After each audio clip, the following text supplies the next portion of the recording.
Durante a Segunda Guerra, uma tropa de soldados negros era comandada por militares brancos numa ilha japonesa. Os japoneses descobriram a localização dessa tropa e enviaram aviões com panfletos de propaganda. Neles, dizia que os japoneses não estavam em guerra com as pessoas de cor e para que os soldados não arriscassem suas vidas pelos homens brancos. No dia seguinte, o destacamento havia se retirado, porém não há evidências de que a propaganda tenha tido algum efeito nos soldados, mas sim sobre os oficiais brancos que promoveram o reordenamento de pessoal. Quem conta essa história é W. Phillips Davison, um sociólogo que no início dos anos 80 introduziu o estudo do Third Person Effect, em tradução literal, o efeito de terceira pessoa. E ela se liga à narrativa de guerra assim: o efeito persuasivo direto da propaganda japonesa sobre os comandantes é nulo, ou quase, mas eles, brancos, não ficaram diferentes a ela. Ao contrário, ela produziu o enorme efeito de os preocupar a ponto de retirarem a tropa. Assim, o efeito de terceira pessoa é, na verdade, um efeito sobre a primeira pessoa, mas que só ocorre devido a um efeito presumido, temido ou imaginado sobre terceiros.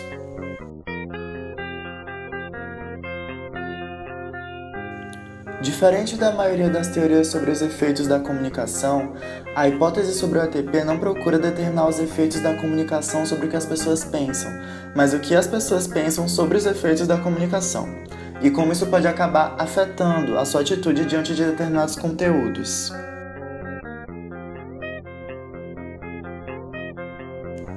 Vários anos após a história da guerra, enquanto entrevistava jornalistas alemães para determinar a influência da imprensa na política externa, Davison pediu aos jornalistas que estimassem a influência que os seus editoriais tinham nos leitores.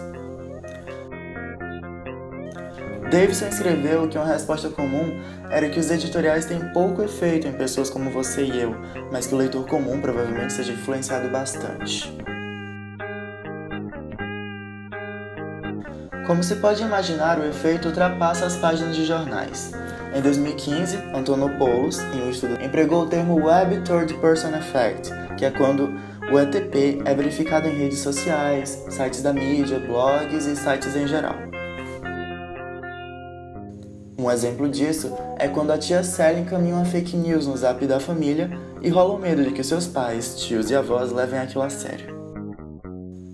Desacordo moral no estudo do ATP é quando há uma divergência entre o que eu penso e o que a mensagem me passa. O nosso consciente costuma calcular se há distância ou proximidade intelectual e ou se há desacordo ou acordo moral com as mensagens. Nesse sentido, os comunicólogos Wilson Gomes e Samuel Barros realizaram uma pesquisa para identificar quanto o desacordo moral pode afetar na visão de influência das notícias. Ela utilizou 207 universitários e perguntou as suas opiniões em relação ao consumo da maconha.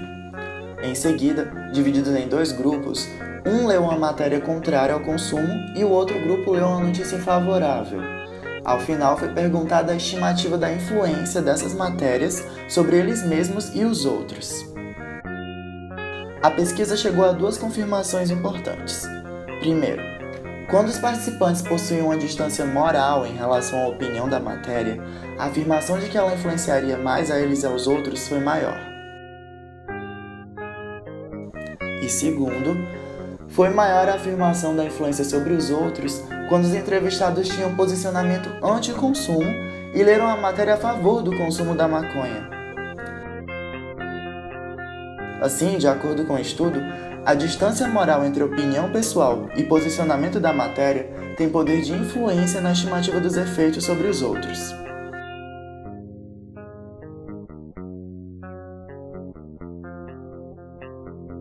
Esse é o fim do vídeo, pessoal, e eu espero que ele tenha te influenciado tanto quanto as outras pessoas.